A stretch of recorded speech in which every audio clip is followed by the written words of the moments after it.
Hey everybody, today I'm going to be showing you how super quick and easy it is to install our SuperATV 2-inch lift on this Polaris Ranger midsize 570. So let's jump right in. We're going to need to remove all 4 wheels and tires.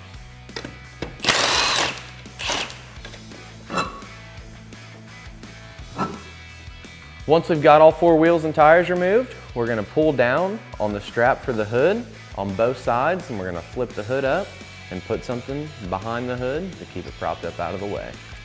You can remove the hood if you'd like, but it's just a little bit easier just to shove a box in there. That way you can get in here and you can see what you're working on now.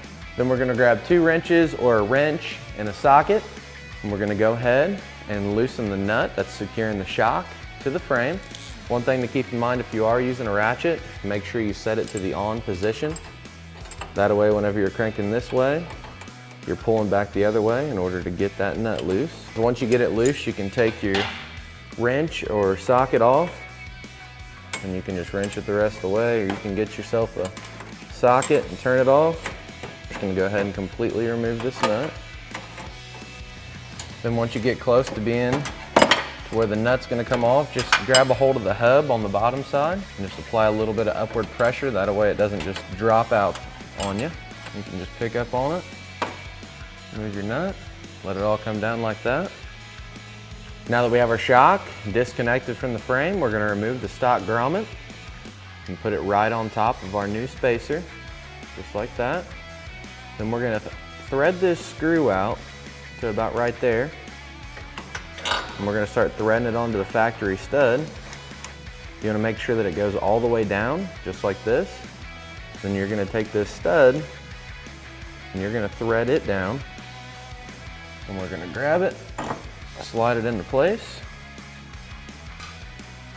Take our top grommet, slide it in so that the rounded side is going down towards the rounded side on the frame.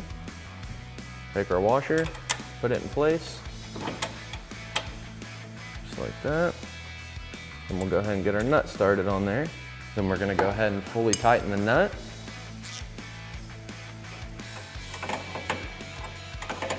Tight as you can get it. So yours should look just like this, to where the spacer's sitting all the way up against the top of the spring. Your grommet is going up inside of the frame, and then you have a grommet on top, a washer, and then your nut. So let's head on back here to the rear, and we'll get the rear tore down. So the first thing we're going to do is remove the top shock bolt.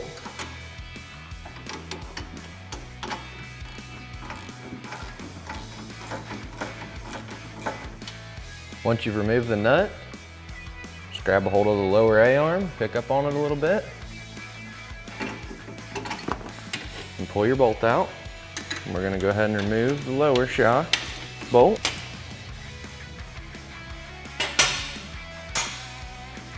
Then we'll go ahead and remove this bolt, remove our shock, and now it's time to head over to the spring compressor. So now we're in here at the spring compressor. If you don't have a spring compressor, there's a few different ways that you can compress this spring. We highly recommend that you use a compressor though. It's the safest way of doing this. So what we're going to do is take the lower side of the shock to where you can make your adjustments. We're going to stick it right into our compressor like this. We're going to go ahead and tighten it up down here. That way it can't move.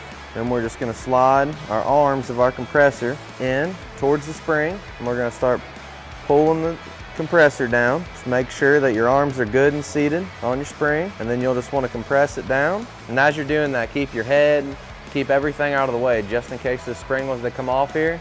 You don't want to get hit by it, I promise you. So we'll get it down to where we can take our retainer out, and we're going to compress that spring down. Just as you're going down, just make sure that you're watching the spring. Make sure these arms are still in a good location to where the spring isn't going to jump off of there at you. And you want to compress it down pretty tight. That way you can get this spacer in there. And we're going to take our retainer, slide it back into place. Then we're going to start letting the spring compressor off. Make sure everything fully seats. And then remove your arms. And it should look just like this. The beveled end is going to go down inside of the spring.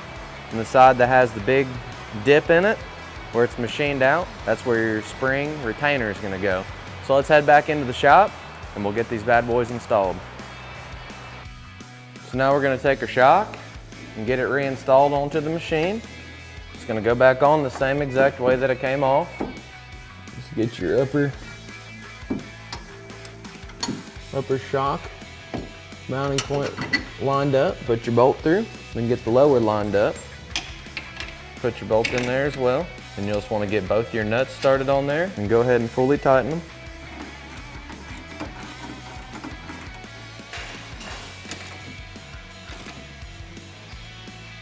Once all your hardware is fully tightened, go ahead and repeat all these steps for the opposite side.